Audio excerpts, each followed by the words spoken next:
남으로 설악산과 북으로 금강산을 연결하는 천혜의 자연경관과 드넓은 청정동해를 품은 땅. 동해 최북단의 고장인 강원도 고성으로 향합니다. 이름이 좋아서 금강이 드냐, 경치가 좋아서 절경이 드냐, 경치가 좋아서 금강이 드냐.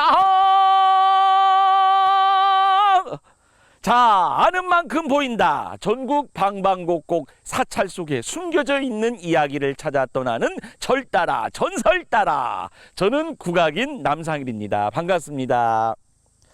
자, 제가 앞서서 불러드린 소리가요, 남도 민요 가운데 이 금강산의 절경을 노래하고 있는 금강산 타령입니다. 자, 제가 자리한 이곳은 강원도 고성입니다.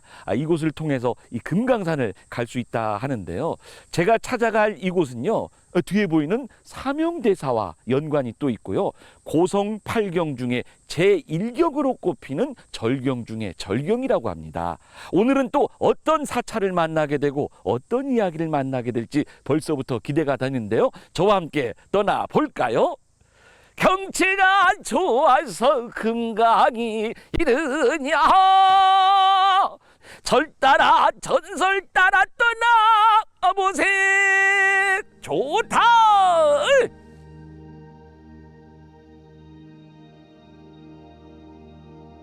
12,000의 봉우리가 저마다의 아름다움을 뽐내며 사계절을 따라 기기묘묘하게 단장을 하는 민족의 명산 금강산. 그 웅장한 산자락이 남쪽으로 내리뻗으며 완만하게 숨을 돌리는 곳에 우리 민족의 역사와 괴를 함께 해온 아주 특별한 사찰이 있습니다.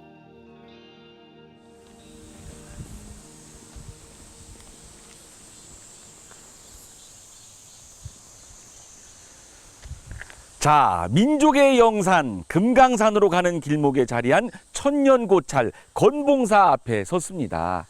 이 건봉사는요, 예전에는 일반인들이 찾을 수 없었던 사찰이라고 합니다. 이 DMZ 안에 자리하고 있기 때문인데요, 1989년에야 일반인에게 개방한 그런 사찰이라고 합니다. 그만큼 갖고 있는 이야기가 무궁무진할 것 같은데요, 이 건봉사를 제대로 설명해 주실 우리 해설사 선생님을 모시도록 하겠습니다. 어서 나오세요. 네, 반갑습니다. 아유, 반갑습니다. 먼 길 찾아오셔서 고생하셨습니다. 네.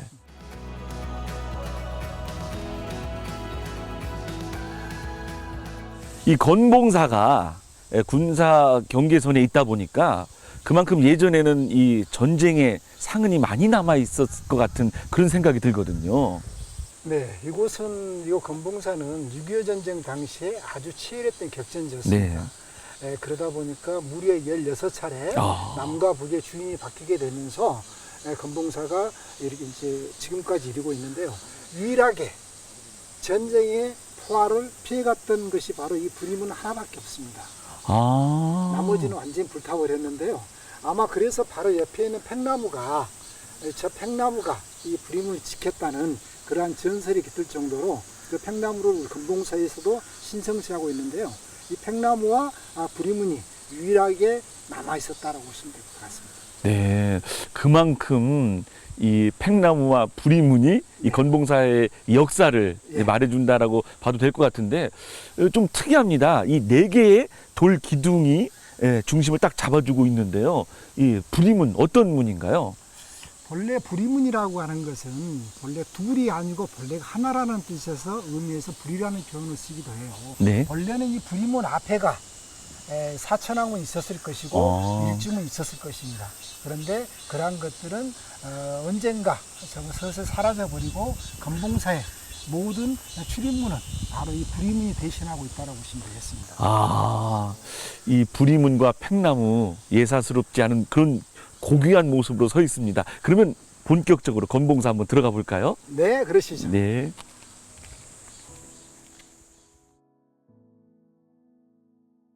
신라 버풍왕 7년인 520년, 아도 화상이 창건한 건봉사는 고려 말 나홍선사가 크게 중수하면서 전국적인 규모의 사찰로 발전했는데요. 현재 대한불교 조계종 제3교구 본사인 신흥사의 말사로 등록돼 있지만 한때 31개의 사찰을 말사로 거느린 전국 4대 사찰 중 하나였습니다. 758년 전설의 연불만일회가 열렸던 휴시도량이자 임진왜란 때 사명대사가 승병을 일으켰던 호국불교의 성지입니다. 깊은 산속, 오지 중 오지인 우리나라 최북단의 청정지역에 자리 잡고 있는 건봉사. 이런 지리적 위치 때문에 건봉사에는 전 세계적으로도 손꼽히는 보물이 봉안돼 있는데요. 바로 부처님의 진신 치아사리입니다.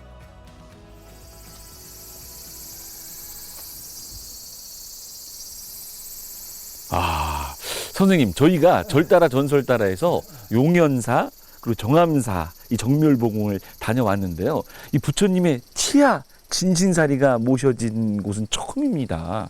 네, 여기 실제로 부처님의 치아 진신사리가 모셔져 있나요? 예, 사리가 세 가가 봉안이 되어 있습니다. 네. 예, 본래 이제 우리나라에 사리 신앙이 들어오게 된 것은 신라 시대에 자장율사가 당나라에 건너가서 부처님 사리 100가와 가사장 삼보를 가지고 서랍을 놓으시게 되죠. 네. 그래서 가장 먼저 봉안했던 곳은 울산에 있는 태화산에 있는 태기사라는 사찰과 양산 통도사에 봉안했다는 기록이 처음으로 등장을 합니다. 네. 그리고 이제 그 후로 자장률사가 생전에 다녔던 행장지가 있죠. 네. 우리가 소위 말하는 5대 정멸보궁이 탄생했던 것이죠. 그런데 이곳 건봉사는 5대 정멸보궁에는 들어가지가 않습니다. 네. 그런데 이곳에 있는 치아사리는 자장률사께서 가져온 사리가 확실합니다. 그러한 것들은 바로 이제 1592년으로 거슬러 올라갈 수 있는데요. 우리나라에 1592년에 무슨 일이 있었죠? 임진왜란이 일어났었죠. 그러니까 임진왜란 당시에 네. 바로 이곳 건봉사에서 우리가 알고 있는 사명대사, 네. 구국의 승병, 그 사명대사께서 이곳 건봉사에서 최초로 의승병을 일으키게 됩니다. 전쟁이 끝나고 난 다음에 사명대사가 동지사라는 벼슬을 받고 일본의 사신으로 떠나게 되죠. 그래서 회담을 통해서 포로 3,000명과 보물들을 되찾아오는데 그 후퇴하는 외적들이 양산 통도사, 저 금강계단을 부수고 약탈해 갔던 사리를 되찾아오게 되는데 그 사리를 또다시 그곳에다 봉안을 하다 보니까 요놈들이 또 쳐들어올 수 있다 라고 해서 분장을 하게 되는데 대구에 있는 영연사에 있는 네. 전골사리를 이곳 건봉사에는 치아사리를 봉안했다라는 기록들이 바로 이 치상탑비에 나와 있습니다. 모든 것들은 역사적인 사실들은 그 육하 원칙에 의해서 모든 게 증명이 돼야 되는데 그러한 것들이 소상하게 다 기록되어 있는 것이 바로 이 탑비인데요. 그러한 사연들은 바로 이 사리탑에 있는데요. 이 사리탑이 바로 1704년도에 이 사리탑을 조성을 했는데요.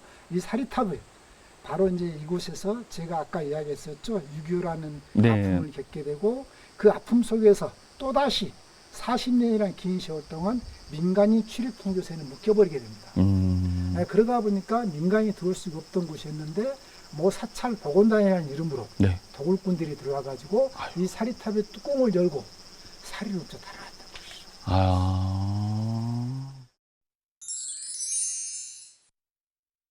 1986년 6월 10일 건봉사에 도굴꾼 일당이 잠입했습니다. 모대학 건봉사 보건조사단임을 사칭한 일당은 치아사리를 훔치는 데 성공합니다. 도굴범에 의해 400여 년 만에 세상에 나온 12과의 진신 치아사리. 사리의 신비함이었을까요? 이후 도굴꾼들은 기이한 일을 겪게 됩니다. 바로 꿈에 부처님이 나타나 사리를 돌려주라고 꾸짖었던 겁니다. 며칠간이나 계속된 꿈의 계시에 불안에 떨기 시작했던 도굴꾼들. 그들은 결국 무릎을 꿇었습니다. 주범이 훔쳐간 사리 12과 중 8과를 놓고 달아난 겁니다. 그러나 나머지 4과는 공범이 가지고 달아나는 바람에 증발되고 말았는데요. 결국 건봉사는 되찾은 진신 치아사리 8과 가운데 3과는 정멸보궁 석탑에, 나머지 5과는 법당에 나누어 봉안하였습니다. 아, 그런 이야기가 있었군요. 네. 그러면 선생님, 이 나머지 이 살이 내과는 어디에 모셔져 있나요? 그러니까 그때 주범이 가지고 있던 사리는 저희가 되찾았으나 네, 같은 공범들이 있었죠. 네. 그 공범들이 가지고 있던 내과의 사리는 지금 영영 찾을 길이 없네요. 아, 정말 네, 안타깝습니다, 안타깝죠. 정말. 네.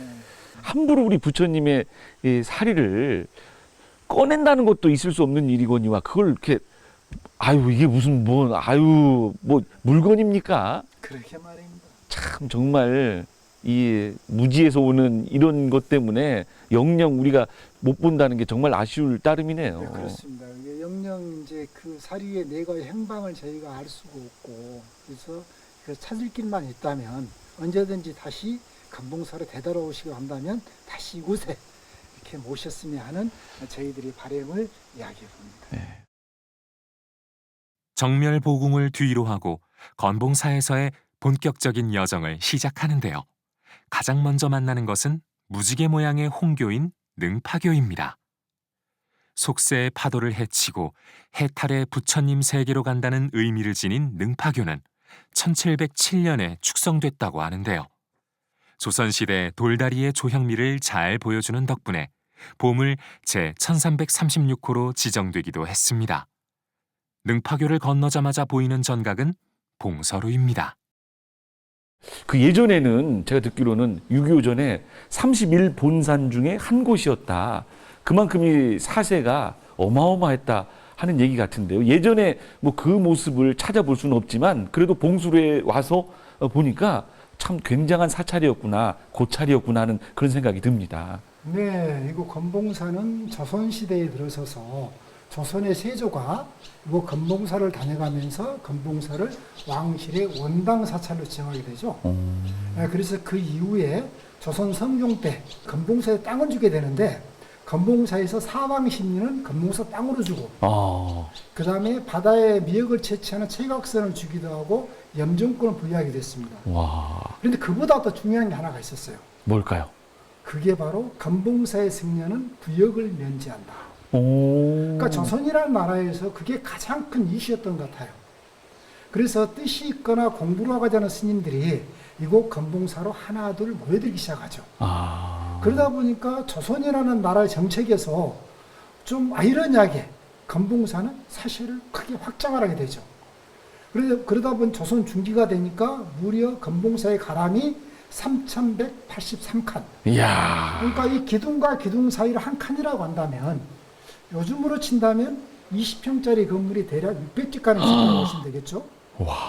그러다 보니까 이거 승려의 숫자가 거주 승려의 숫자가 무려 1000여 명의 승려가 거주했다라고 보시면 됩니다.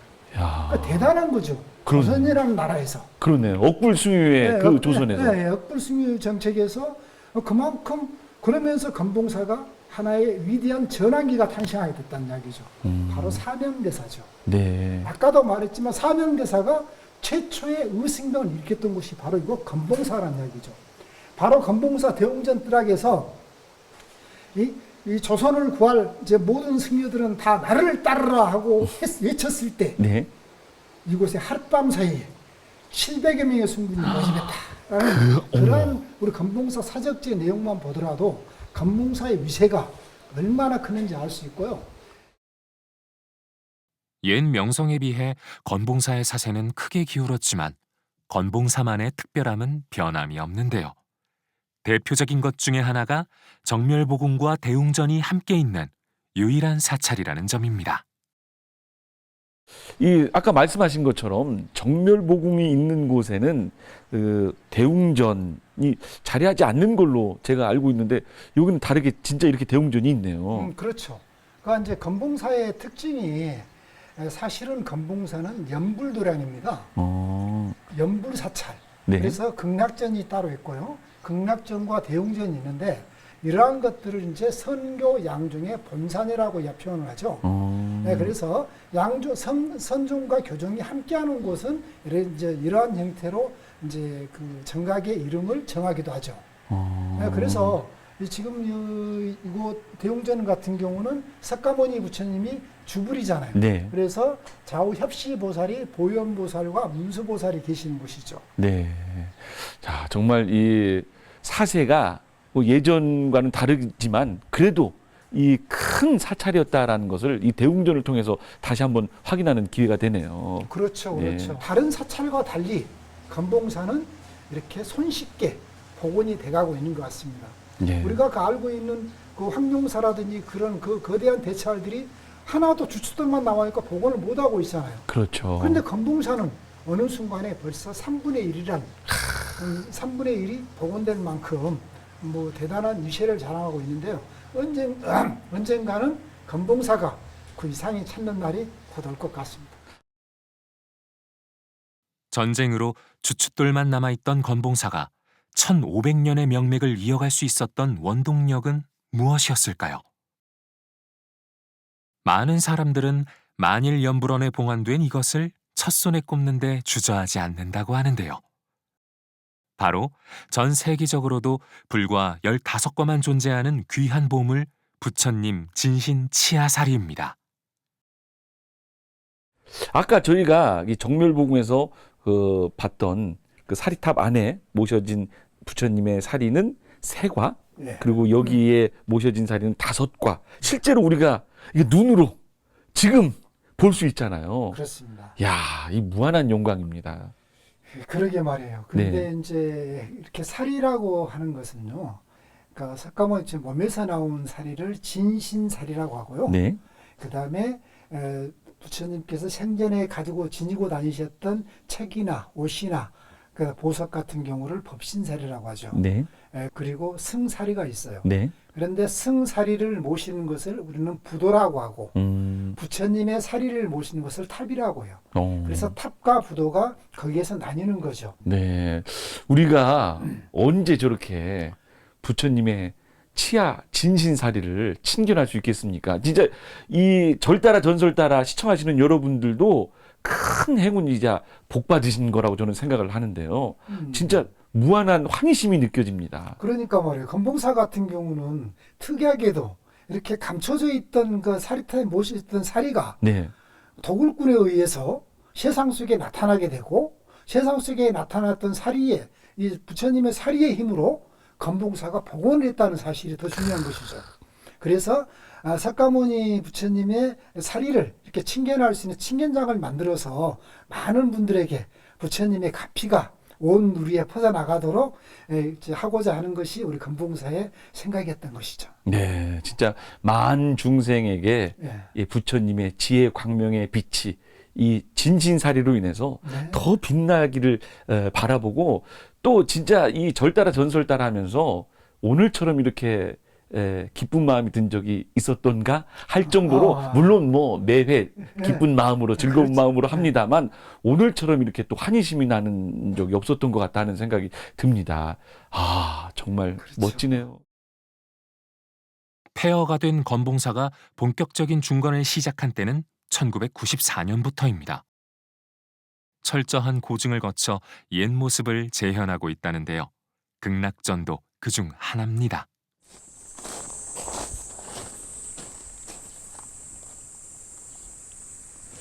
아, 선생님, 극락전 이렇게 되어 있는데 최근에 지어진 전각 같습니다.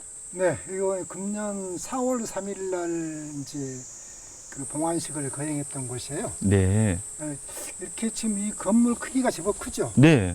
그 우리나라 사찰에 있는 정각 중에서는요, 10손가락 안에 들어가는 건물의 크기입니다. 이게 98평이거든요, 평수. 와. 네, 그래서 당시에 이거 이제 옛날에 원형 그대로 복원을 했는데요. 네. 그 원형 그대로 복원한 게 98평이라고 한다는 것은 대단한 것이죠. 그렇죠. 그 옛날. 그 옛날에. 네. 그래서 복원을 해서 이곳이 바로 극락전에 계시는 부처님은 아미타불인데요. 네. 이곳이 연불의 발상지라고 보시면 돼요. 건봉사를. 아미타 연불의 발상지. 네. 그 아미타 부처가 어떤 분인지 아시죠? 네. 서방정토 극락세계. 극락세계를 관장하시는 부처님이신데 네. 우리가 죽으면 극락 가자, 극락 가자. 그래서 극락을 이렇게 소원하는 우리 모든 불자들이 염원을 갖고 있는 곳이 바로 극락전이라 할 수가 있습니다. 아까 이 말씀 중에 그 연불회라고 네. 말씀을 해주셨는데요. 네. 어떤 건가요?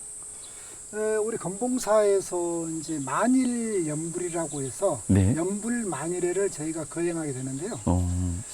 금년 이제 8월 24일.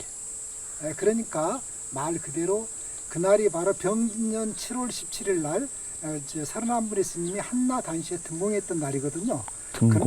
등공을 하셨던 날인데 그날을 기점으로 해서 저희가 우리 3교구에 있는 31분의 스님들, 네. 스님들을 모시고 신도 1820명과 함께 이제 거대한 우리 30년 계획으로 이렇게 만일 동안 연불을 시행할 목적으로 매주 2주, 4주 차에 연불을 거행하려고 합니다. 와. 살아서는 마음을 편안히 하고 죽은 후에는 극락왕생을 기원하기 위해 건봉사를 중건한 발징화상은 758년 연불만일회를 조직했습니다. 기어이 미타국의 왕생하리란 뜨거운 발언을 한 스님들의 정성어린 기도로 금강산은 온통 연불 소리에 물들었다는데요. 나무아미타불, 나무아미타불.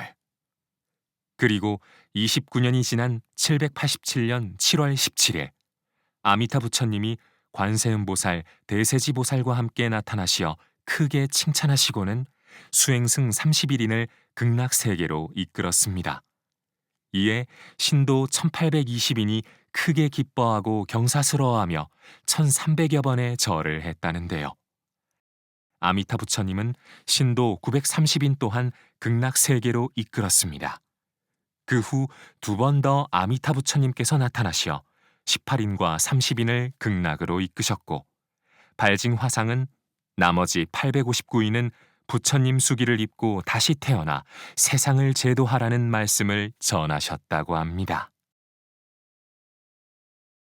지금 우리가 등공대를 가야 되는데 네. 안타깝게도 지금 우리가 이 코로나라는 그러한 그 사정 때문에 그 군인 이제 아저씨들이 저희들을 직접 칸보이를 하는 곳이거든요. 저희가 들어가게 되면 그분들이 나와서 칸보이를 하게 되는데 대인 접촉을 하면 안 된다라고 해서 오늘 들어갈 수가 없어서 안타까운데요.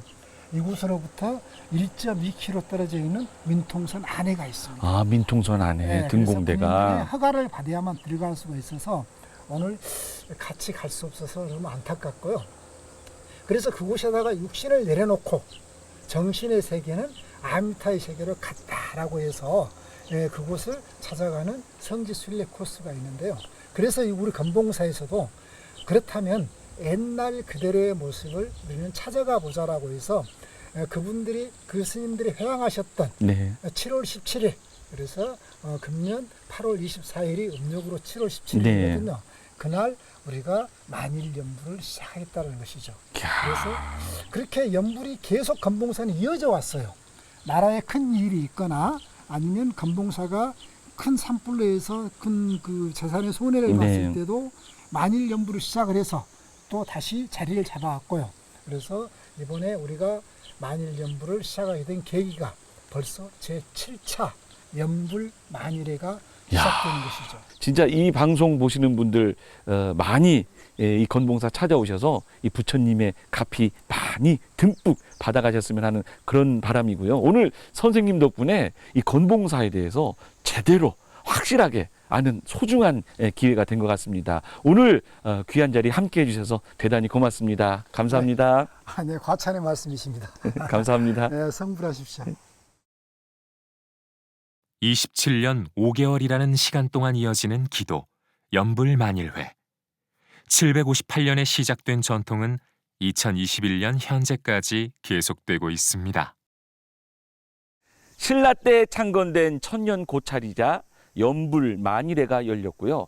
사명대사께서 승병을 일으켰던 호국 대가람 금강산 건봉사 둘러보셨습니다. 한국 전쟁 이후 그 모습을 완전하게 되찾기는 어렵지만요. 아직도 많은 사람들의 피와 땀, 열정으로 인해서 하나하나 이 대가람을 이뤄가고 있는 금강산 건봉사. 여러분 어떠셨나요? 옛 모습과는 지금은 많이 다르지만요. 그래도 부처님의 가르침, 부처님의 따뜻한 마음과는 예나 지금이나 같은 것 같습니다. 자, 절 따라 전설 따라 여러분의 따뜻한 자비의 마음으로 만들어집니다. ARS 060-800-7000번 060-800-7000번으로 여러분의 따뜻한 자비의 마음 모아주시면 고맙겠습니다. 자, 저는 다음 이 시간에도 더욱 유익하고 재미난 이야기 가득 준비해서 여러분 다시 찾아뵙겠습니다. 절 따라 전설 따라 얼씨구 좋다. 어이!